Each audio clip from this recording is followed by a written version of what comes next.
ஒரே ஒரு சம்பவம். அந்த சம்பவத்தை சுற்றி இரண்டு கதைகள். ஒன்று அமெரிக்கா சொல்கின்ற கதை, இன்னொன்று ஈரான் சொல்கின்ற கதை. அமெரிக்கா நாங்க தான் உண்மை சொல்றோம்னு சொல்றாங்க. ஈரான் இல்ல அமெரிக்கா பொய் சொல்றாங்க அப்படின்னு சொல்றாங்க. அந்த விமானிகள் விழுந்த இடம், அதை சுற்றி சுற்றப்பட்டிருக்கக்கூடிய கதைகள், அரசியல் அவதானிகளுடைய கருத்துக்கள், அது என்ன அப்படின்றது தான் இந்த காணொலியில நாங்க பார்க்க போறோம். Thursday night, an American F-15 fighter jet went down deep inside enemy territory in Iran while participating in Operation Epic Fury. அமெரிக்காவினுடைய F-15E விமானம் தாக்கப்பட்டது. அந்த விமானத்தில் இருந்த இரண்டு விமானிகள் ஈரானுக்குள்ள சிக்கிக்கொண்ட இரண்டு விமானிகள்ல ஒருத்தரை நாங்க காப்பாத்திட்டோம். இன்னும் ஒருத்தரை காப்பாற்றுறதுக்கு நாங்க கடும் பிரயத்தனங்களை மேற்கொண்டோம். கிட்டத்தட்ட 170 விமானங்களை பயன்படுத்தினோம். அப்படி பயன்படுத்தி களத்தில் இறங்கி எங்களுடைய சில விமானங்கள் மணல்ல சிக்குண்டு அதை மீட்க முடியாம அது ஈரான் கையில போயிடக்கூடாது அப்படின்றதுக்காக அதை நாங்களே தகர்த்து கொண்டு அந்த சிக்கி இருந்த இரண்டாவது விமானியையும் பத்திரமாக காப்பாற்றி கொண்டு வந்து விட்டோம். இந்த மீட்பு நடவடிக்கை மிகப்பெரிய வெற்றியில் முடிவடைந்திருக்கிறது. அமெரிக்காவினுடைய பலம் இதுதான். அமெரிக்கா ஒரு ராணுவ வீரருக்காக எத்தனை ராணுவ தளபாடங்களையும் இழப்பதற்கு தயாராக இருக்கிறது. எங்களுக்கு பணம் முக்கியம் இல்ல, ராணுவ வீரர்களுடைய உயிர் தான் முக்கியம். இதுக்காக நாங்க கிட்டத்தட்ட 10 விமானங்களை இழந்திருக்கோம். ஆனாலும் பரவாயில்ல, அந்த முக்கியமான ஒரு விமானியினுடைய உயிரை காப்பாற்றி விட்டோம் அப்படின்னு சொல்லி அமெரிக்கா சொல்லியிருக்கு. கேட்கும்போது அப்படியே மெய் சிலிர்க்கின்ற புல் அரிக்கின்ற மாதிரியான கதையாகவே இருந்தாலும் ஈரான் இதை ஒரே வார்த்தையில இல்ல, இது அமெரிக்காவினுடைய வடிகட்டிய முட்டாள்தனம் மற்றும் பொய் அப்படின்னு சொல்லி வெளிப்படையாக அறிவிச்சிருக்காங்க.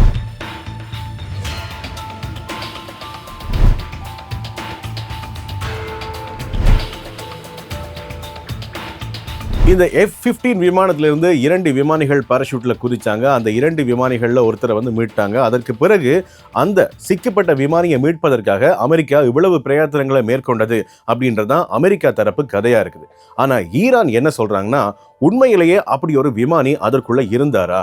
அப்படி இருந்திருந்தா நிச்சயமா அவர் எங்களுடைய கண்கள்ல தட்டுப்பட்டிருப்பாரு. அது மாத்திரம் இல்லாம அந்த இடத்துல, அதாவது அந்த விமானி விழுந்த இடத்துல சாதாரண மக்கள், அந்த இடத்தில் இருக்கக்கூடிய பழங்குடியினர், அந்த நிலத்தை பூர்வீகமாக கொண்ட மக்கள், அவங்கள களத்தில் இறக்கி நாங்கள் அந்த விமானியை தேடினோம். ஆனால் அந்த விமானி விழுந்ததற்கான அடையாளமோ அந்த விமானி இருந்ததற்கான அடையாளமோ எதுவுமே இல்லை.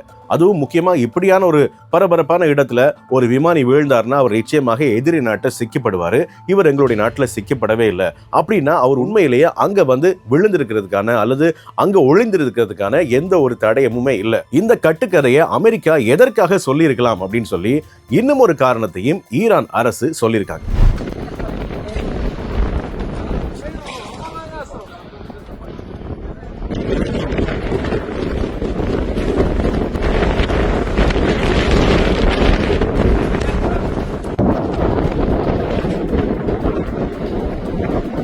சரி, ஈரான் சொன்ன கதை என்ன? அமெரிக்கா ஏன் பொய் சொல்கிறது அப்படின்னு சொல்லி ஈரான் சொல்லுதுன்னு கேட்டீங்கன்னா, இந்த இஸ்ஃபஹான் அப்படின்னு ஒரு இடத்துக்கு பக்கத்துல தான் இந்த விமானியை மீட்கின்ற நடவடிக்கையில அமெரிக்கா ஈடுபட்டதாக அமெரிக்கா உலக நாடுகளுக்கு சொல்லியிருக்காங்க. ஆனா அந்த இஸ்ஃபஹான் அப்படின்ற இடத்துல தான் ஈரானுடைய செறிவூட்டப்பட்ட யுரேனியம் இருக்குது. கிட்டத்தட்ட 400 கிலோகிராம் எடை இருக்கக்கூடிய 60% செறிவூட்டப்பட்ட ஈரானுடைய யுரேனிய இருப்பு இருக்கக்கூடிய அந்த இஸ்ஃபஹான் என்ற இடத்துக்கு பக்கத்துல இந்த விமானியினுடைய மீட்பு நடவடிக்கை இடம்பெற்றிருக்கு. அதுவும் எப்படி 170க்கு மேற்பட்ட விமானங்களை எல்லாம் கொண்டு மிகப்பெரிய அளவுல தாக்குதல் நடத்தாம மிக சிறிய அளவிலான தாக்குதலை அமெரிக்கா நிகழ்த்தி ஒரு குட்டி போர் அப்படின்னு சொல்லலாம். அதுவும் அந்த கிராமத்தில் இருந்த மக்களோட, அது மாத்திரம் இல்லாம கொஞ்சம் ஆயுத படையினரோட நடத்தப்பட்ட தாக்குதல்ல எந்த விதமான பாதிப்பும் அமெரிக்க ராணுவத்துக்கு இல்லை. 4 முக்கியமான ஈரானிய படை வீரர்கள் கொல்லப்பட்டிருப்பதாக செய்திகள் வெளியாகி இருக்குது.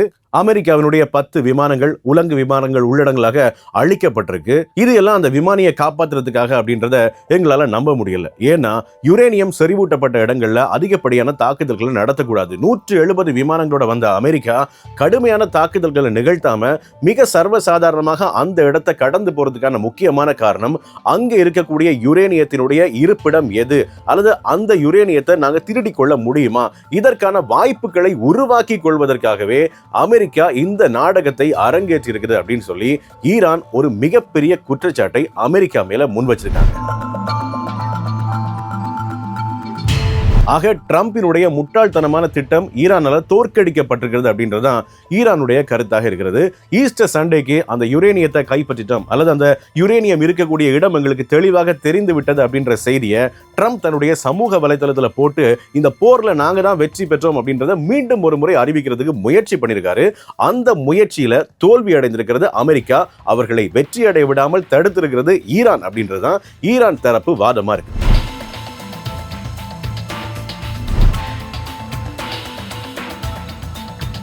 ஈரானுக்கு இது ஒரு மிகப்பெரிய வெற்றியாகவே இருந்தாலும் அமெரிக்கா சொன்ன அந்த விமானங்களுடைய எண்ணிக்கை 170க்கு மேற்பட்ட விமானங்கள் ஈரானுடைய வான்பரப்புல பறந்திருக்கு அப்படின்னு சொன்னா அமெரிக்கா சொன்ன இன்னும் ஒரு விஷயத்தை நாங்க உண்மையை நம்பித்தான் ஆகணும். ஈரானுடைய வான் பாதுகாப்பு சிஸ்டம் மிக மோசமாக பாதிக்கப்பட்டிருக்கு, அதை நாங்க அதிகமா சேதப்படுத்திருக்கோம் அப்படின்னு சொல்லி ட்ரம்ப் சொன்ன அந்த விஷயம் கொஞ்சம் உண்மைன்னு தான் பார்க்க வேண்டியிருக்கு. 170 விமானங்கள்ல 10 விமானங்கள் தாக்கி அளிக்கப்பட்டிருக்கு. அது ஈரானுடைய ஏவுகணைகளால. இதையும் இந்த இடத்துல நாங்க கருத்தில் கொள்ள வேண்டியதுதான். அது மாத்திரம் இல்லாம ட்ரம்பினுடைய பொறுமை எல்லை மீறி ட்ரம்ப் கொச்சையான வார்த்தை பிரயோகங்களை பயன்படுத்த ஆரம்பிச்சிட்டாரு. சமூக ஊடகங்கள்ல யாருமே சர்வசாதாரணமாக பயன்படுத்தாத வார்த்தை அதை அமெரிக்காவினுடைய ஜனாதிபதி பயன்படுத்தி தன்னுடைய கருத்துக்களை தெரிவிக்கிறார் அப்படின்னு சொன்னா அது நிச்சயமா ஏற்றுக்கொள்ளக்கூடியதாகவே இல்லை. நிறைய தொலைக்காட்சிகள்ல, குறிப்பா அமெரிக்க தொலைக்காட்சிகள்ல இந்த செய்தியை குழந்தைகளோட பார்க்காதீங்க அப்படின்னு சொல்லி ட்ரம்பினுடைய அந்த கருத்தை முன் வச்சு விவாதங்களை நடந்து கொண்டிருக்கிறது. ஆக ஒரு அமெரிக்காவினுடைய ஜனாதிபதி இப்படி பேசியிருப்பதை உலகத்துல யாராலையுமே ஏற்றுக்கொள்ள முடியல. ட்ரம்பினுடைய பொறுமை அப்படியே எல்லை மீறி போகுது. 6 நாள் 16 நாள் என்றாரு, அதுக்கு பிறகு 30 நாள் என்றாரு, 48 மணி நேரம் என்றாரு. இப்போ அந்த காலக்கெடு தொடர்ச்சியாக நீடிக்கப்பட்டு கொண்டே இருக்கிறது. இறுதியாக ட்ரம்ப் சொல்லியிருக்கக்கூடிய விஷயம் என்னன்னு சொன்னா, ஈரான் நேரப்படி இரவு 8 மணிக்கு நீங்க தயாரா இருங்க, அது வரைக்கும் தான் உங்களுக்கான டெட்லைன் அப்படின்றது ட்ரம்பினுடைய கருத்து. அது என்ன 8 மணினா, எங்களுடைய நேரப்படி புதன்கிழமை அதிகாலை 5:30 மணிக்கு ட்ரம்ப் ஏதோ அதிமுக்கியமான அதிபயங்கரமான வேலையை செய்ய போறாரு. அதுவும் இந்த ஈரான் ஹோர்முஸ் நீரிணையை திறக்காத பட்சத்துல அப்படின்றது தான் ட்ரம்பினுடைய அந்த சமூக வலைதளத்துல அவர் பதிஞ்சிருக்கிற கருத்து சொல்லுது.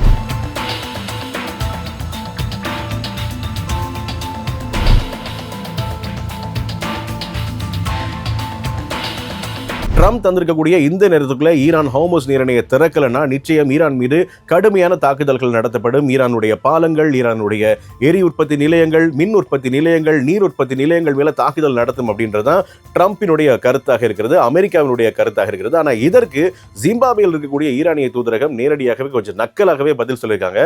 நீங்க சொல்றது எல்லாமே சரி, ஆனா திறந்து வைக்கிறதுக்கு கீயை நாங்க எங்கேயோ மறந்து வச்சிட்டோம் அப்படின்னு சொல்லி அமெரிக்க ஜனாதிபதியை வம்புக்கு இழுத்திருக்காங்க. இது ஒரு மிகப்பெரிய போராக மாறுவதற்கான சகல வாய்ப்புகளும் இருப்பதாகவே இப்ப வரைக்கும் நம்பப்படுது. ஆனா ஐரோப்பிய நாடுகள் என்ன பண்றாங்க அப்படின்னா, கிட்டத்தட்ட 40 நாடுகள் ஈரானோட பேச்சுவார்த்தைக்கு இறங்கி வரதா சொல்லியிருக்காங்க.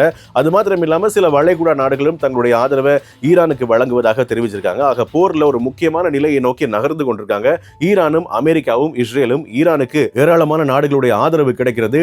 ட்ரம்பை இன்னும் கோபப்படுத்திட்டே இருக்கும். குறிப்பாக பிரான்சினுடைய ஜனாதிபதி சொல்லியிருக்காரு, ஈரானை கட்டுப்படுத்தவே முடியாது, ஈரானை கட்டுப்படுத்துவது நிச்சயமாக படைபலத்தால முடியவே முடியாது, பேச்சுவார்த்தை மூலமாக ஒரு நல்ல தீர்வை எட்ட முடியும் அப்படின்னு சொல்லி பிரான்சினுடைய ஜனாதிபதி சொன்னது ட்ரம்புக்கு இன்னும் கோபத்தை ஏற்படுத்தியிருக்கிறது. ஆக பொறுத்திருந்து பார்க்கலாம் இந்த வார்த்தை மோதல். அது மாத்திரம் இல்லாம இந்த உலக நாடுகள் பிரிந்து 2 நாடுகளுக்கு பின்னால அணி திரண்டு நிற்கிறது.